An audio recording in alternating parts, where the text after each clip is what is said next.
விஜய் இன்னைக்கு தமிழ் சினிமாவுடைய உச்ச நட்சத்திரம். கிட்டத்தட்ட இந்திய சினிமாவிலேயே நல்ல கலெக்ஷன் ஆகக்கூடிய ஒரு இது. அவர் கூடயே பராசக்தி போட்டி போடுது, விஜய் கூடவே சிவகார்த்திகேயன் போட்டி போறாரு அப்படின்னா 2026 முதலமைச்சர் ஆக முடியலாட்டி கூட 2031 விஜய் முதலமைச்சர் ஆயிடுவான்னு சொல்றாங்க. அடுத்த 10 வருஷத்துல சிவகார்த்திகேயனும் அவருடைய ஜாதக பிரகாரம் அரசியலுக்கு வந்தா எப்படி சினிமாவில் ஜனநாயகன் பிசினஸ் பராசக்தின்னு மோதுற மாதிரி விஜயா சிவகார்த்திகேயன் தமிழ்நாட்டின் முதலமைச்சர் யார் அப்படிங்கிற போட்டியும் நாளை அடுத்த 10 வருஷத்துல இருக்கும் அல்லவா?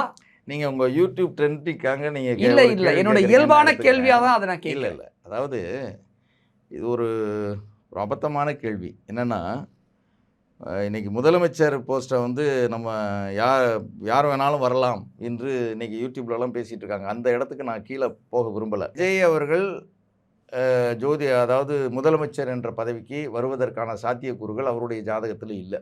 விஜய்க்கு இல்லையா? விஜய்க்கு இல்லை. முதலமைச்சர் ஆக மாட்டாரா விஜய்? வாய்ப்பு இல்லை. அவருக்கு என்ன வாய்ப்பு இருக்குது அப்படின்னா, அவருடைய ஜாதகத்தில் செவ்வாய் போய் கடகத்தில் இருக்கும்.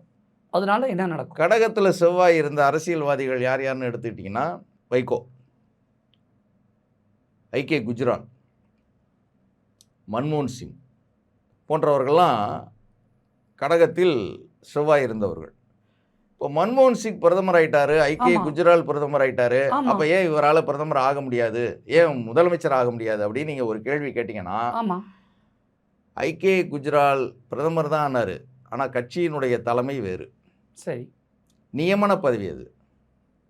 ஐகே குஜ்ரால் வந்து பிரதமராக தேர்ந்தெடுக்கப்பட்டார்.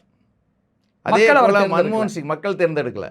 அதே மாதிரி மன்மோகன் சிங் காங்கிரஸ் கட்சி நியமிக்கப்பட்டார், மக்கள் தேர்ந்தெடுக்கல. அப்ப மக்களிடம் ஒரு அவேர்னஸ், மக்களினுடைய பெரிய வரவேற்பை பெற்று முதலமைச்சராக ஆக முடியுமா? வைகோவுக்கு அந்த வாய்ப்பு இருந்தது. மிகப்பெரிய முதலமைச்சர் ஆகிறதுக்கான வாய்ப்பு இருந்தது இல்லையா அந்த காலகட்டத்தில்? இன்னைக்கு எல்லா பத்திரிகைகளும் பேசினாங்க, அடுத்து இவர் தான் தமிழ்நாட்டினுடைய மிகப்பெரிய அரசியல் எதிர்காலம் என்று பேசினாங்க. நிச்சயமாக அந்த வைகோ அவர்களுக்கு அந்த தகுதி இருந்ததா? நிச்சயமாக இருந்தது. அவரை போன்ற இலக்கியம், அரசியல், பார்லிமெண்ட் இதில் வந்து அவரை போன்ற ஒரு திறமை வாய்ந்த ஒரு அரசியல்வாதி பார்க்கவே முடியாது. கலைஞருக்கு அடுத்த அந்த குணங்களை, குணாதிசயங்களை பெற்றவர் என்றால் வைகோ. அதில் ஒன்றும் மாற்றுக்கிறதே கிடையாது. ஏன் அவரால் வெல்ல முடியல? ஜோதிட ரீதியாக அங்கே செவ்வாய் அவருக்கு கடகராசியில் இருந்தது. அதே தான் விஜய்க்கு இப்போ இருக்கா? அதே தான்.